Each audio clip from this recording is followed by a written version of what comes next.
Hello and welcome to another installment of Linkarati Live, Linkarati's webinar series. I'm Jesse Stoller. I'm a staff writer here at Linkarati. If you're new to Linkarati, Linkarati is, of course, the community for all things link building. So we try to center these webinars around, well, all things link building. This is our third installment of this series. Today we're going to be talking about why your website needs link building. Now, this might seem like an obvious question to some, but it really isn't to many others. In fact, for a lot of people, they don't understand exactly what link building is. So we're going to explain the what and the why of link building here today. To discuss these questions, we have three expert panelists here, all of whom work at Page One Power. They're going to be answering three questions that we wrote beforehand, and we're going to devote about 10 minutes to each. But for the last half of the webinar, we actually want to answer any questions that you might have. At least, I can say that at least my favorite part of the last couple of webinars we've done has been just answering audience questions. If you want to know who's going to be answering your questions during the webinar today, let's go ahead and meet our panelists. First up, we have a team manager here at Page One Power. She's been here for a little over 2 years now. She's a dynamite team lead. Please welcome and good morning to Amy Merrill. All right, next up we have a man. He's responsible for all the trading here at Page One Power. He's been with the company for a little about 3 years. He and I have been here for about the same amount of time. He's had a multitude of jobs here. Please welcome Colin Eggleston. Good morning. And finally, if you're a regular to our site, we have, our managing editor. You'll recognize his name. Cory Collins is here from Pullman, Washington. How are you doing, Cory? Great. How are you, Jesse? Excited to be here. Yeah, I think this is going to be a great webinar.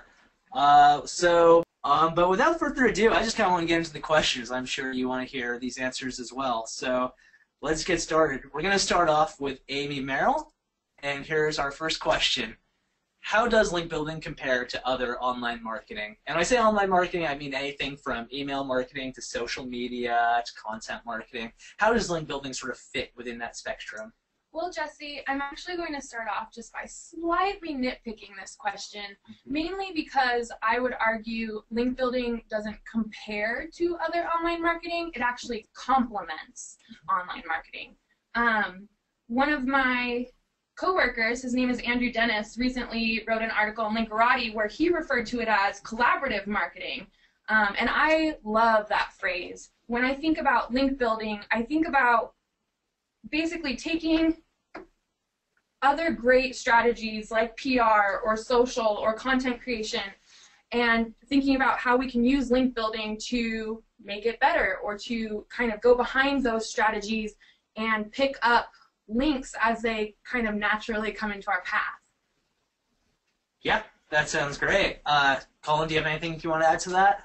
I think it's an interesting, distinction to kind of try to draw a line between the two. I think it's really, I think, who's Eric Ward, who says that, if link building in essence is basically marketing as well, another form of marketing or kind of PR in the sense where it's like, if you have great content, you have a great website, you have great ideas, then why not share them and spread the word and kind of evangelize about that? And then if you get links in return, great. And if that's your focus, then great. So I think the complementary kind of approach is really a good way to think about it.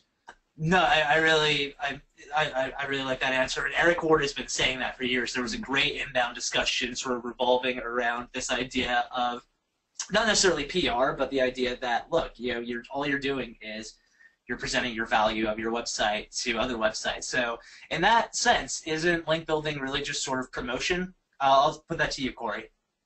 Yeah, I'd absolutely agree. We often say on Linkarati that link building is the manual promotion of your website or pages with the primary goal of links. And I also would echo what Amy and Colin both said, that there's a lot of crossover between really all online marketing, because all online marketing, you're going out and you're trying to gain attention for your brand, for your product, for your website.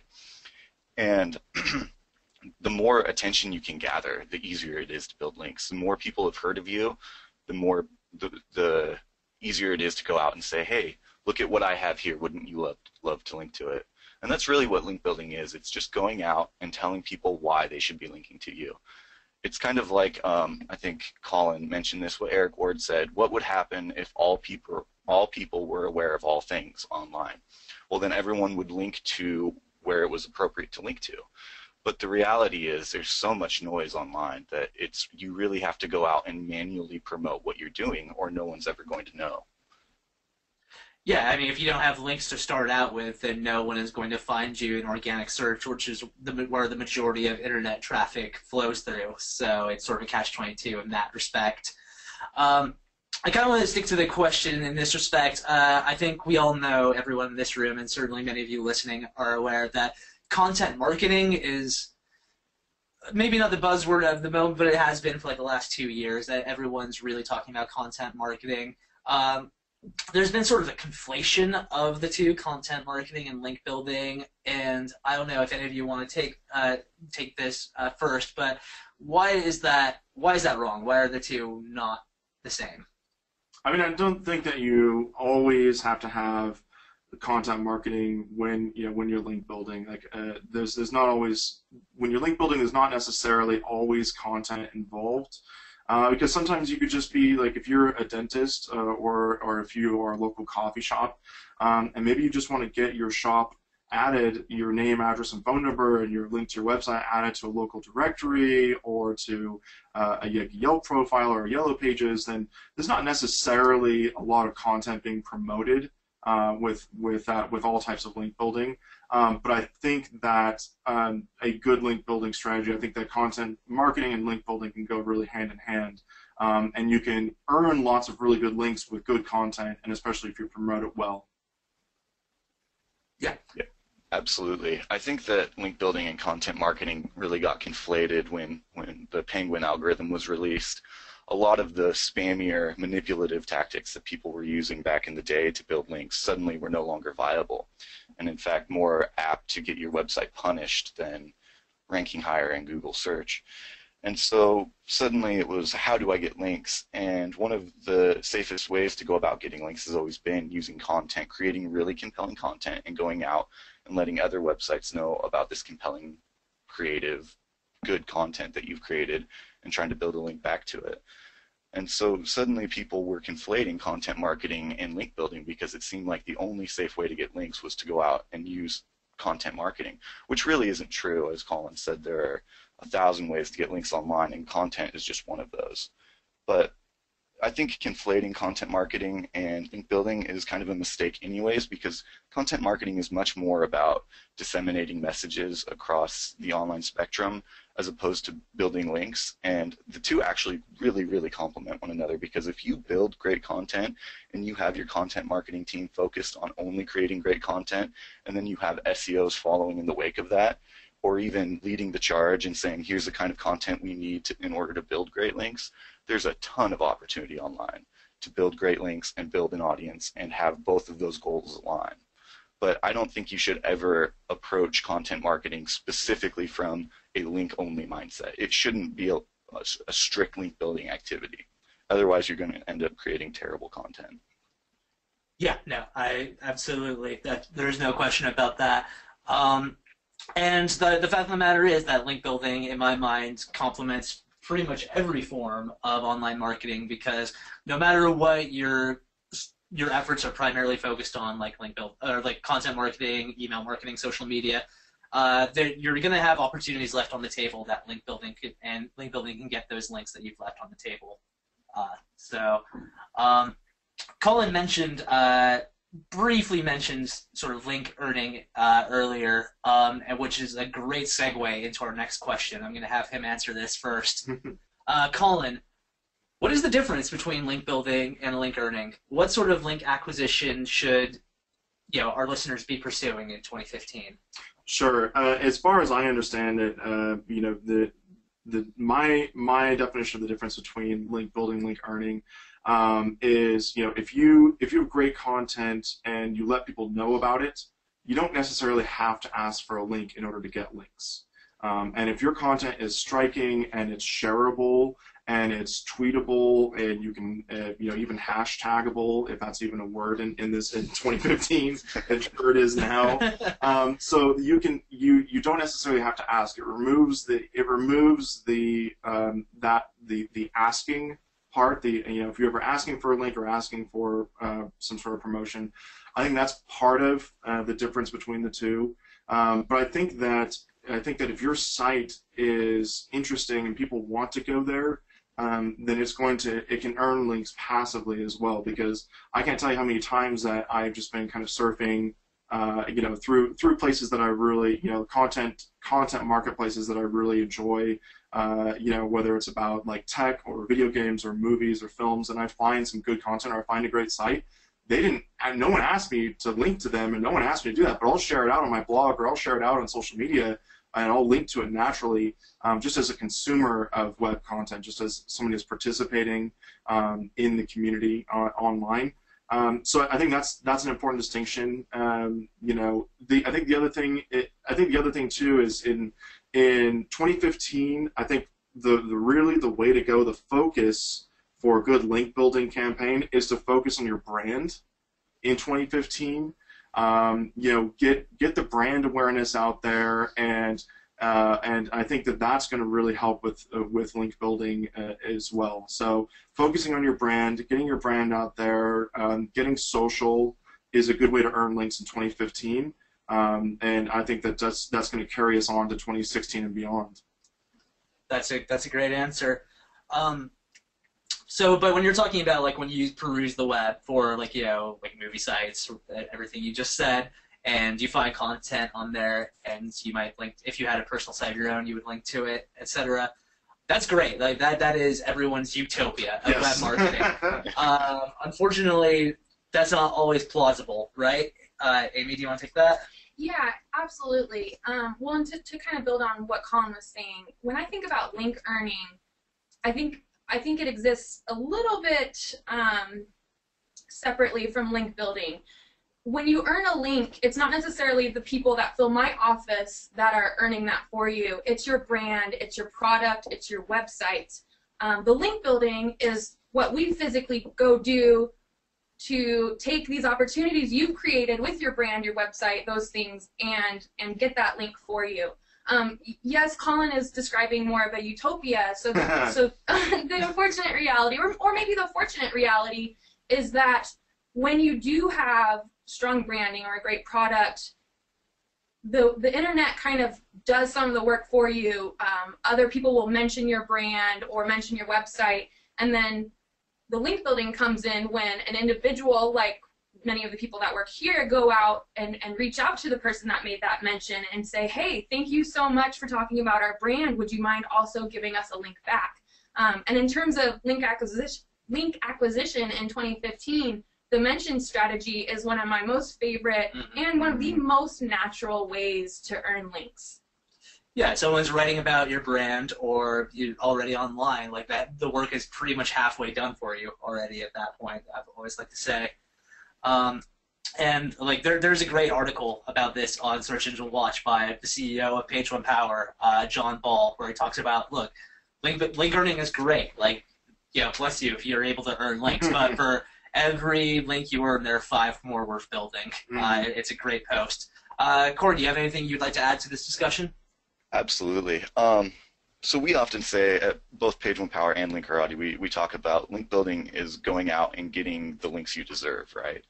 So I always get a little bit upset when I hear too much about link earning, because I think that link earning is great and it sets the right expectation of you should be worthy of links, you should deserve links, but it's too passive. It really sets the wrong expectation in terms of, am I allowed to go out and promote myself? And absolutely, you should be going out and promoting what you're doing online, why you're valuable, and go out and get the links you deserve. You should be going out and building links. Otherwise, you're sitting there twiddling your thumbs and you're not going to you're leaving link equity on the table, which is absurd considering how valuable links are online. So I think that in 2015 we should recognize that SEO is marketing and that we need to be going out and promoting what we're doing, and if our title is SEO, search engine optimization, and that links matter to search engine optimization, and that optimization is in our title. Link acquisition should be a strong part of SEO, and we should be going out and making sure that we're getting the links we deserve, aka link building. That's well said. And in my opinion, honestly, like when it comes to like link building and link earning, the two can be remarkably similar in that when you like manually promote a website, like aka link building, your website still has to be great. Your website still has to be reputable if you want them to link to you. So in a sense, that's link earning in my opinion as well. Yeah, you can't really force people to link to you. Yeah, absolutely. No one's necessarily going to link to bad content. So I think the content has to be there as an important part of the equation, and the brand and the product has to all kind of work together, and that's how you kind of get people to work with you and link to you. All that in tandem. Yeah. No one's going to want to link to you if you have nothing to offer and your website is just run of the mill. Well, that was a great discussion. We're going to get into question 3, but before we do that, I want to mention a couple things. First off, we're about to send off a poll question, just gauge your interest in link building. Secondly, we've already received some great audience questions. However, we are dedicating the last 20 to 30 minutes of our webinar today to answering audience questions. So we're absolutely happy to accept some more. And like I said, even if we can't get to them during this webinar, someone from Page One Power will get back to you and hopefully answer that question for you. With that said, I think we had a great segue in terms of, like Cory talking about that you just need links in 2015. You needed links in 1998. You still need links today. So Cory, I'm going to pose this next question to you. How does link building benefit websites, or how do links benefit websites? So we call it the web, right? And we call it the web actually almost specifically because of links. Links are the web. They connect all these websites together. And so the more links you build to a website, links are extremely valuable online. Think about how you navigate the web. Every way you navigate the web is pretty much boils down to links. Even if you go to, say, Google and you search for something, how do you get from Google to the next website? You click a link. And although that's not really an example of link building, the reason links are valuable online aren't because they're valuable for search. Obviously, that's a strong value of links online. But the more links you build to your website, the more inroads you have to your website. And the more links you build in relevant, good websites, the more visitors you'll have from referral traffic. And just the more brand association you get, the more power. It's like going out and putting billboards out everywhere. And the more billboards you can raise, the more visible your site becomes. And then in conjunction with all this, Google sees each link as a vote of trust, of confidence, and authority. And so the more links you have from other websites, the more visible you'll be in search, which where better to be visible than when someone's searching for something relevant to your website. So I guess, how does link building benefit websites? And pretty much, if you want to be out marketing your website, links need to be a consideration because links are so valuable online. So link building greatly benefits websites just in general marketing visibility. Yeah, absolutely. And going to your points about where better to have visibility than where people are searching for you or what you have to provide. Let's keep in mind that Bright Edge did a study maybe about a year ago or so where they concluded that 61% of the internet traffic flows through search, 51% through organic, and 10% through paid search. That's an astonishing number considering the traffic on the web.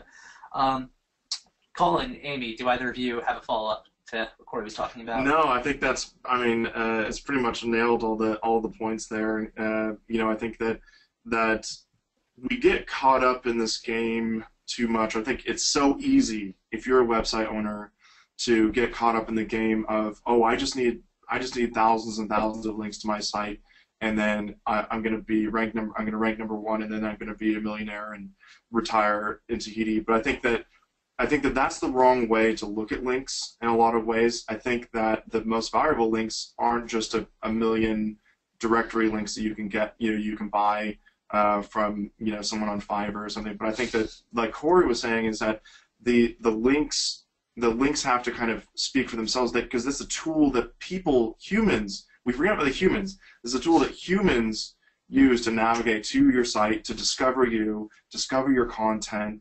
And so we need to kind of divorce ourselves from the concept of link building for some sort of algorithm necessarily, and focus on optimizing links for humans and for navigational human benefit. So that's all everything else I think just nailed it.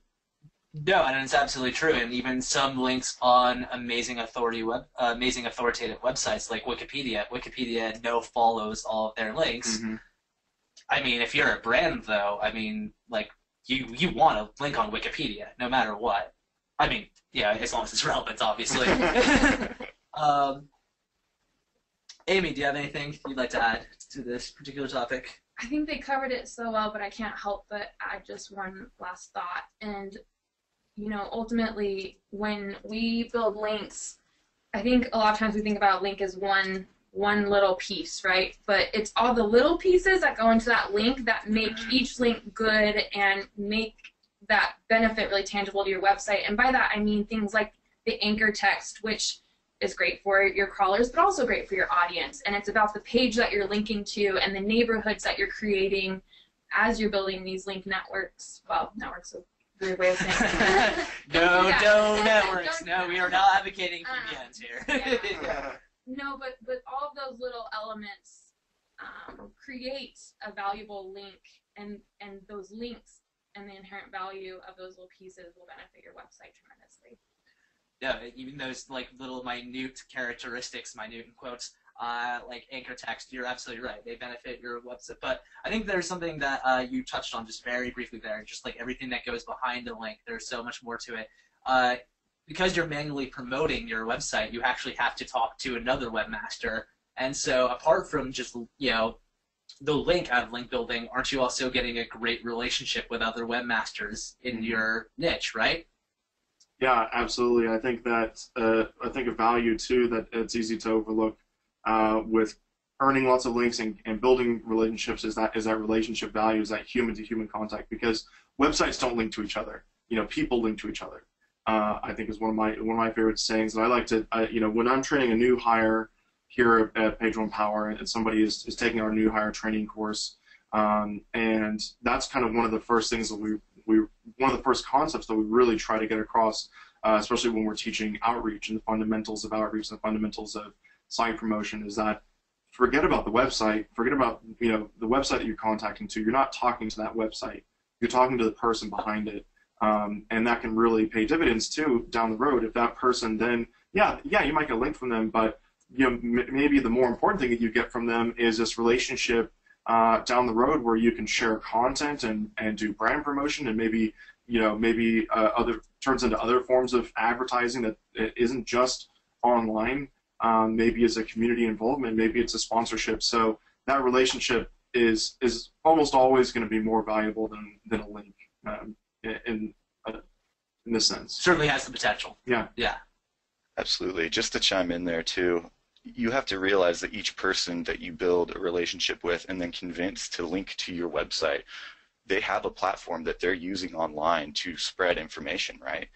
And if you've convinced them to link, that's one of the best signals of trust you can establish.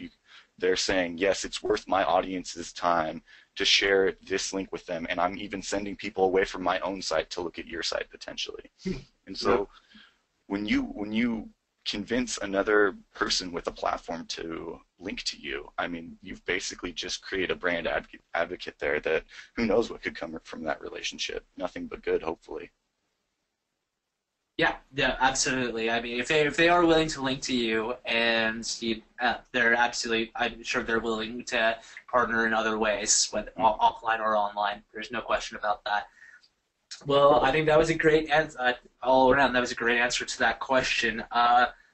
Those are the 3 questions we had arranged before this webinar, but we've noticed that we've had a certain influx of great audience questions, and I want to start getting to them. So I'm going to start with a question here from William, and this is open to anyone, all 3 of you, who wants to jump in first. William wants to know, if someone links to your content on social media but not their website, is that still link building? Well, William, that is a great question. And technically the answer is no, but there's a little bit of yes in there too. And let me explain myself. What I mean by that is when we talk about link building, you know, there's the link aspect, but as we were just discussing, there's also that relationship aspect and that brand building aspect. And by getting those social shares, I still consider that a vote, and that's still going to ultimately help build your brand or your product or your website. And so while I can't say, yes, that's a link, I do think that it's just as valuable. Nothing wrong with chasing social shares as long as you're doing it naturally. Mm-hmm.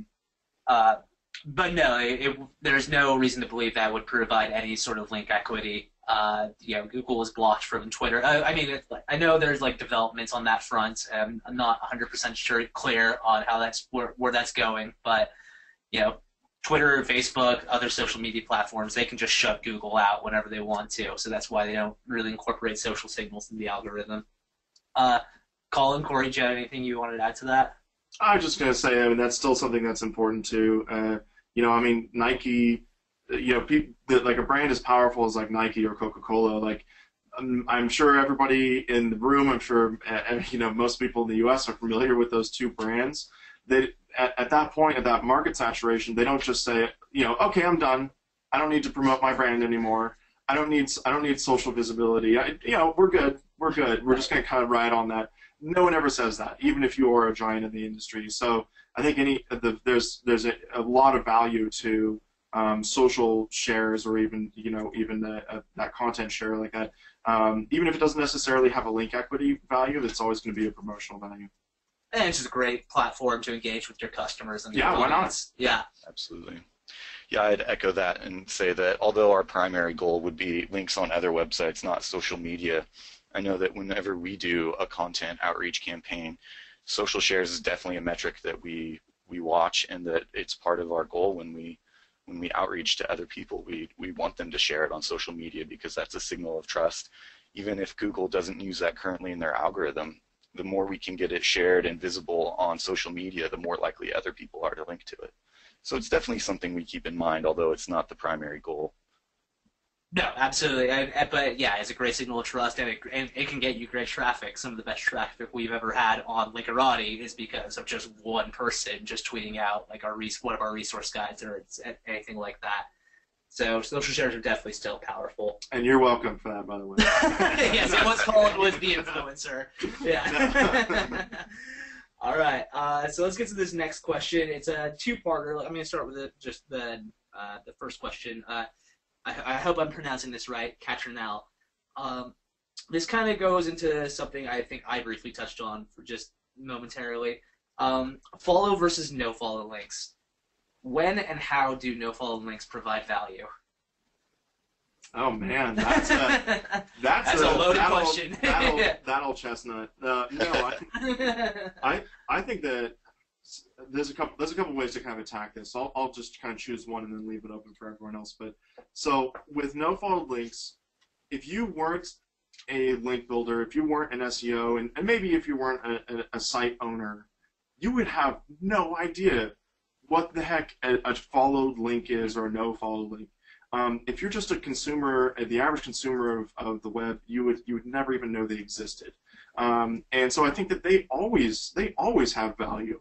You know, especially as far as traffic and visibility and people, you know, just people clicking through and discovering your site and your brand. Do they necessarily pass a lot of link equity on a algorithmic, you know, Google factored into the equation? I think that there's always going to be case studies that support it either way. I've seen some case studies that say that it does pass a little bit of equity, and that's great. But I think it's always going to be a good value, especially if it's, you know, especially if it's on a high traffic or a good or renowned site, or you know, that's the value that I'm kind of chasing. So I really don't necessarily pay a lot of attention to a do follow or no follow link, and I'll open up to everybody else. There's more to tackle there for sure. Well, I certainly agree with everything Colin just said, and to bring back the human aspect, we don't ever just build links for Google. The primary benefit of link building, well, one of the many benefits of link building is getting visibility on your brand from real human eyes. And as Colin said, your typical searcher or internet user isn't really going to care or even know if a link's follow or no follow. That will not affect them clicking it. And so, yes, they are still valuable. And I think if we want to just for a second separate ourselves from the human level and just go to the algorithmic level, case studies have been done that support the idea that you actually want a healthy sample of no-follow links in your link profile, because if it's just do follow after do follow, do follow for days, Google's going to construe that as manipulation. No realistic website would only have do follow links in their link profile. Yeah, great point, Jesse. Yeah. Cory, do you have anything you want to add to that? Yeah, I would just echo what they said, and that no-follow links have value, and there's no doubt that the Google indexes no-follow links. If whether they pass equity or not, that's up for debate. But at the end of the day, exactly what Colin said, there's still value for humans, and there's still value for every other reason.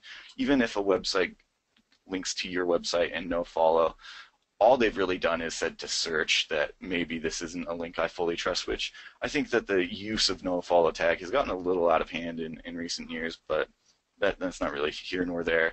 The fact is that it's still a brand endorsement from another website, and pretty much 99.99% of humans that look at that page will have no distinction between that link being a follow link or a no follow link. So the reality is it's still a link, and it can add a lot of value. And one reason, again, it ties back to relationships.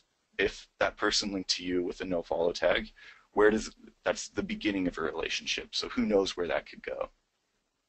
Yeah, absolutely. Well, that was a great question, or at least the first part to that question, Kasha. Now let's get to your second question. How do you measure a good link? And cited are domain authority, trust flow, citation flow, social signals. How would the three of you, what metrics do you use to measure a good link versus a bad link? Do you want to hop in, Amy? I love this question because this is literally a discussion we have every single day here.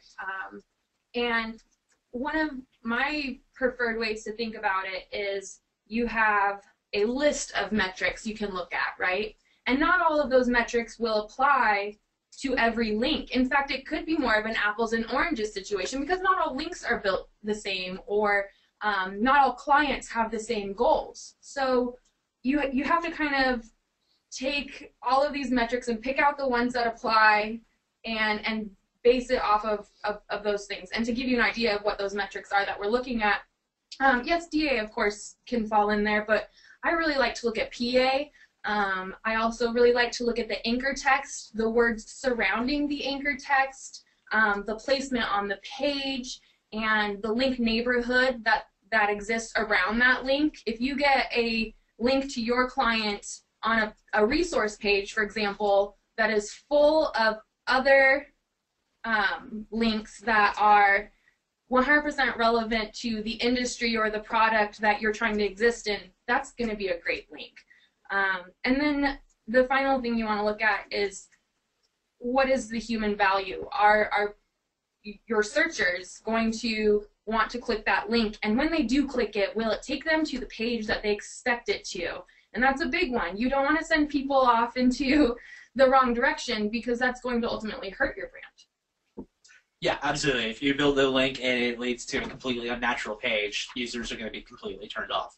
Yeah, there's a trust factor there. I think is really important. I think Amy has just absolutely covered it really well. But I think another thing, almost the most important thing to think about is does that link make sense? Does it make sense that this site is pointing to another site? Does it make sense that they're pointing me here? That they are referencing this, that they are referencing this content or this other brand or this person, or and if the answer is no, or the answer is maybe, and it's not necessarily a solid yes, then that's a bad link.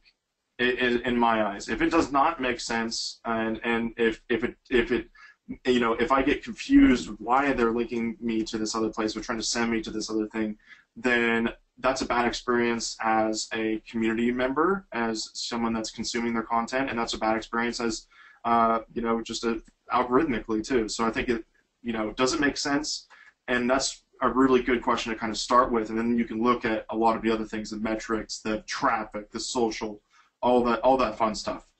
Yeah, no, you have to ask yourself those common sense questions before you really dive deep into the metrics. There's a post on Linkarati right on that subject right now.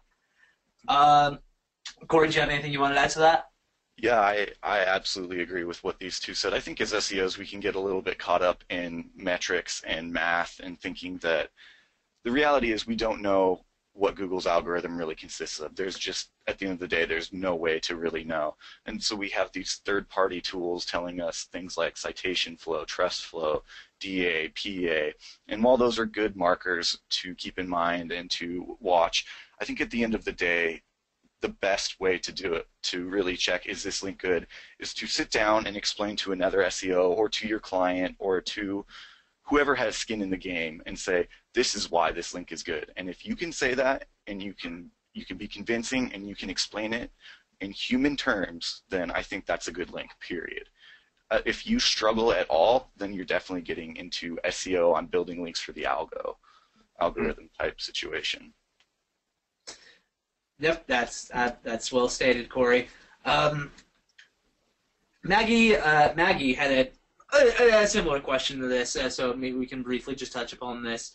How important is the domain authority? By the way, for those of you not in the know, when we say DA, that's what DA stands for, domain authority, and PA stands for page authority.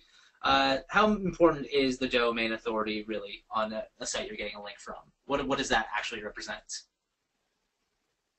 There's so much. Yeah. DA is from Moz, right? And DA is a direct metric to measure how likely they think something is to rank in Google, right? So the more DA, the more likely they think it is to rank in Google. At least that's the way I understood their representation of DA. So it's basically Moz, who has Open Site Explorer and crawls the web, and they take all this data that they look at from all these websites they crawl, and they create this metric of this is how authoritative an entire domain, an entire website is. And then within that you have PA, which is the individual page. How important is DA? Well, it really, in link building, I can't stress this enough, everything is customized to the website, to the industry, to the niche, to the brand, to the business. It's a very, very customized business to do link building because you have to do everything in the context for your brand, for your business, for your website. And so if you are dealing with a brand like Nike, I mean, the DA is going to be through the roof. You're going to be going after really high authoritative influencers and websites. If you're dealing with a local company, out of Boise, Idaho, for example, which is where Page One Power is based, you're on a whole different playing field. So it really matters to the company, the brand, and the website you're working for. But at the end of the day, is there a minimum threshold? Maybe. I wouldn't use DA or authority or PageRank or any of those metrics as the North Star of my link building compass, so to speak. Really relevance and human experience and user experience, and does this make sense? Is it a good link that makes sense? Yeah, I think I totally agree. I think that's I think there's a lot going on with DA, and I think for good reason people are very pay attention. They're very cognizant of that metric. But honestly, I think that to me it's a much lower priority, almost to the sense where it's an afterthought. Because if I want to be successful out in the landscape, I want to build links on sites that make sense around good content and good community, good people, and I can know all of those things without having to ever look at someone's DA. I think someone compared, I forget who, but someone compared looking at judging a site by its DA is like judging someone by their credit score, whether or not you're going to be nice to them. It's like I'm just going to be nice to people. I'm just going to talk to people. I'm just going to ask questions, and I'm going to reach out to them and maybe promote my brand and communicate with them. I don't care about their credit score. I don't necessarily need to know that. but to maybe when we are tallying things up and we're at the end of the day and you're kind of seeing what kind of links that you have back to your site, and maybe you're sipping a cup of coffee on a Sunday evening or something, you know, it's like then you can kind of look at DA and do that. But when you're relationship building, I really don't think about DA. Well, I mean, thankfully we don't gauge people on credit score because we did not have no friend whatsoever. So I'm very grateful for that. Yeah, one last point I would like to just throw out there is also domain authority can take a long time to like reach like a notable number anyway. So I mean, I'll bring it to basketball because I'm watching the playoffs right now. But like, you know, LeBron James, if he started a basketball blog, his own personal basketball blog tomorrow, and you're a basketball blog, like after a week, his domain authority would be, you know, just really minimal, but you would still want a link on that site because he is, you know, LeBron James and etc. It's a basketball authority. So that's just the example I threw out there. Let's get to our next question from TR. Is there value in having all outbound links on a blog no-followed? This is a very subjective question. I would say no across the board, just because so there used to be a thing called PageRank sculpting way back in the day when it was theorized that the more link equity you could bring into your website, the more you'd be seen as authoritative, and then if you didn't flow any link equity out, look at Wikipedia is the classic example, then you'd keep all of that authority within your website. But to just straight no follow across the entire board, I would say no, there's not a lot of value in doing that. Would Amy? Yeah, it's like I was just gonna say, it's like a wealthy person that just doesn't tip. You know, you have a lot of money, but I just don't tip. You know, that $2 for extra coffee or something is too much. And I think someone mentioned before that it was kind of that no following and no follow. There's a little bit of a trust factor there, especially when you're talking to when it's a conversation between people that know what those are. And you want to, if you expect people to link to you with do follow links, but then don't reciprocate that and link out with do follow, then that could be problematic, and that's going to hinder your link building. I think the other thing too is like, if you are so worried, if you're so worried that people are linking out to bad things on your site, or the links in your content on your site or on your blog are going out to quote unquote bad places, that you would even consider no following everything, then I think there needs to be another conversation that has to happen about kind of the content that's being allowed out there, or maybe the way the site is run or the way the blog is run. So I think I definitely would not do that. Amy, you have anything you? I mean, I don't really have much to add. I think the final note I would make is that typically your link neighborhood is indicative of the type of house you live in, your house being your website. And if you have a good website, you're relevant to your audience, you're going to have similar sites wanting to link to you. And so if you're in a position where you're no following because you're worried about those links, then it's time to get your house in order. Yeah. I mean, what's the point of exercising editorial authority if you're just going to be no follow all your links and be right in that respect? Which kind of brings about, like, in your opinion, why? Because you're actually saying that, sites do this now, like, no follow all their links. What do you think is prompting that? And this is open to. Oh, I think it's. I mean, I think that someone that does that. I don't think that they're necessarily bad or doing it or bad at life, immoral. Yeah. But I think that it's so easy to have to get caught up in that kind of trying to cover yourself and trying to you don't, because your website is so important to you, and your website, your brand, your presence is so important to you. And of course, like, if you think if somehow you get convinced, or someone convinces you that no following everything is going to help help your site be more risk averse and have less exposure to potential harm algorithmically, then that's, I can understand that absolutely. But I think that, do we need to be worrying about that? I don't think you need to take, that's like a nuclear option. On your site. You don't need to take that nuclear option. You can take other steps before you even have to worry about being penalized in one way. Agreed. Let's move on to our next question. And again, apologies if I'm not correctly saying this. Murris wants to know, which types of links do you feel are most impactful? And there are several directions you can go with the definition of types, but I'll just throw this out to any of you. Amy, yeah. Well, that's a really broad question because the type of link will depend entirely on your website, your brand, your product, and especially here at Page One Power, every campaign we do is based on specifically what you want to accomplish. And so without knowing that information, I'm going to give you more of a broad answer. And my favorite type of link building, as I mentioned earlier, is the mention strategy. You're doing something right when people are talking about your brand, and for us to go out and find those mentions and ask for a link back is the most natural way to get links pointing back to you. And so I simply can't say enough good things about them. But you know, that also has to be kind of a perfect storm. If you're a smaller brand that hasn't been able to kind of push out your marketing message as much, are there going to be a ton of mentions laying around waiting for our link builders to come and pick them up? Probably not. And does that mean that your brand is bad? No, not at all. So that's one strategy.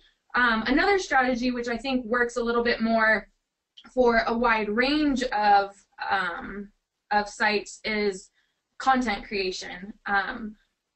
When you write an article that talks about things that interest the people that are, like living in your relevancy neighborhood, and you can get a discussion going and mention whatever it is linking on your site there, or get some blog posts going that people want to read and people are sharing, that's another great way to link build.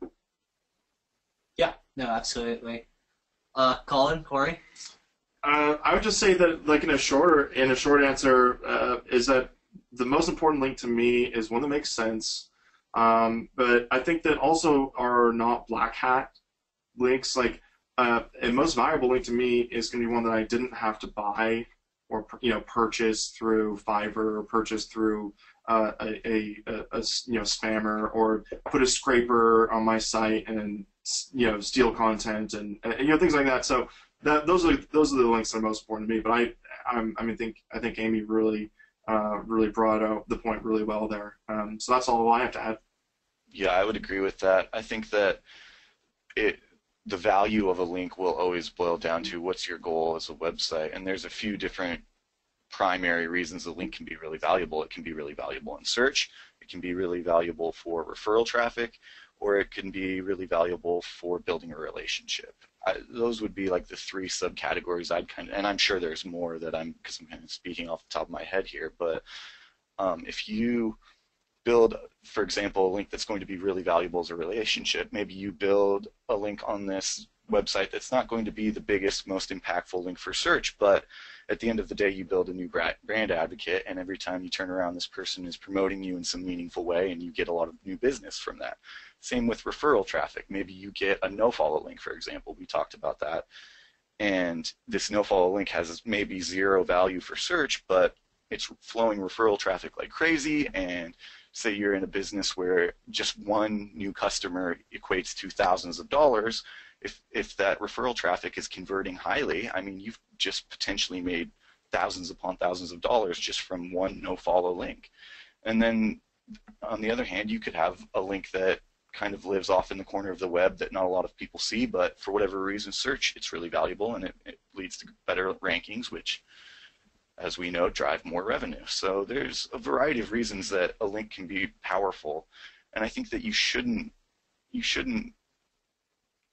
get too buried in the details. Just go out and build real links that make sense, and then you'll get the results you're looking for. Yeah, as long as the links make sense to your audience and the people in your niche, you should be good to go. We only have about 5 minutes left or so, but I want to get to one more question. Before we do that, I just want to say that Linkarati Live is sponsored by our parent company, Page One Power. everyone participating in this webinar. We're here at Page One Power, a link building firm out of Boise, Idaho. Like I said, we do have one more question. Let's get to it. This is from Jeff. Cory, let's stick with you on this one. What are the concerns with purchasing aged domains and utilizing pre-existing links?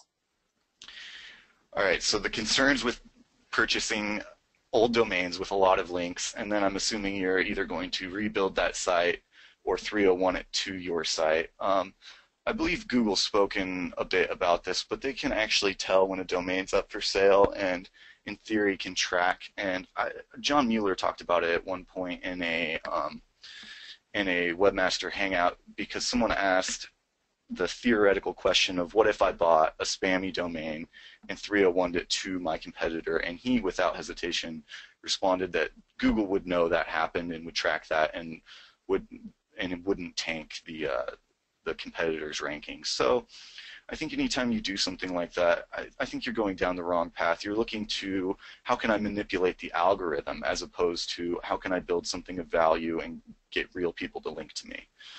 And so while I think that there's potential there, if you're saying, okay, I need a new domain anyways, and I look at this domain, it's great, it's right already in my relevant niche, it has a lot of great links to it, it's a recognizable brand, and I want to start with that, and I'll use that brand value to create something new and great and wonderful that other people will want to link to, and I can use that as a launching point, then that's great. But if you're solely looking to how can I get link equity and manipulate Google's algorithm into thinking I'm something more than I am, I think you're going down the wrong path.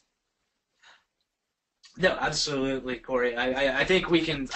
It seems like the recurring theme here of this entire webinar is if you think algorithm first, you're doing it wrong. You need to think of humans, your audience, and the people in your niche first. And for clarification, for those of you not in the know, when Cory says John Mueller, he's talking about the Webmaster Trends Analyst at Google.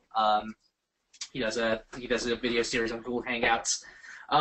So to you, to Amy or Colin, how would you maybe discriminate the good opportunities in broken link building versus the not so great opportunities?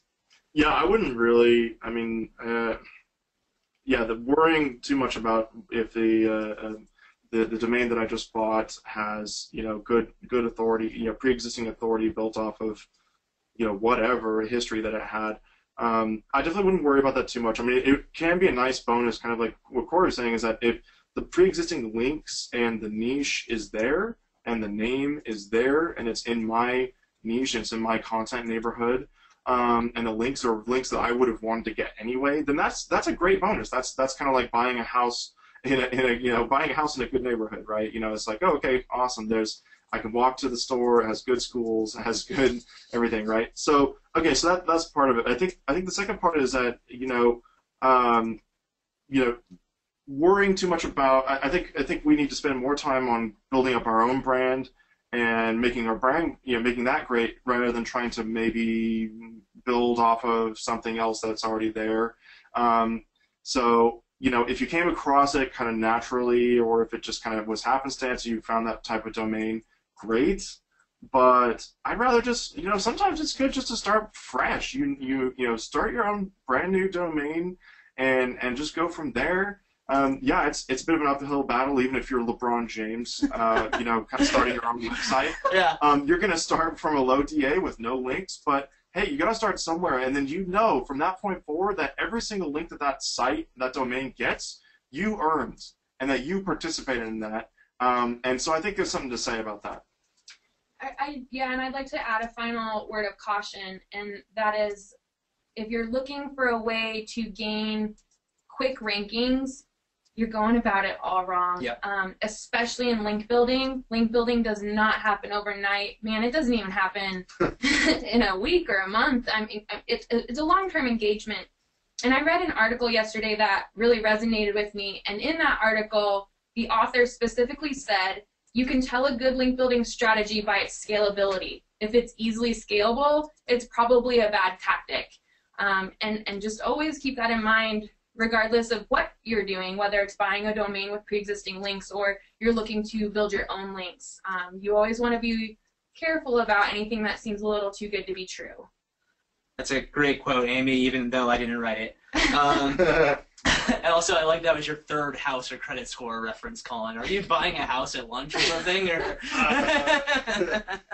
No, but I'm trying to buy a credit score. Yeah. If there's a credit score website out there, please contact Colin Eggleston. All right. Well, I think that pretty much does it for us. That's like 11 o'clock on the nose. I want to thank everyone that has participated in our webinar today. That includes Amy Merrill, Colin Eggleston, and Cory Collins. All of you did I had a great time joining this discussion. I think we learned a lot about link building today. We are going to upload this webinar on YouTube as I would say at the latest tomorrow. If you want to share all the great tips that you heard today with some of your friends, we'll send out the YouTube link and we'll share that on social. I also want to thank everyone that submitted these amazing questions today. I think my favorite part of these webinars is when we get to just answer your questions and just sort of have a natural discussion like that.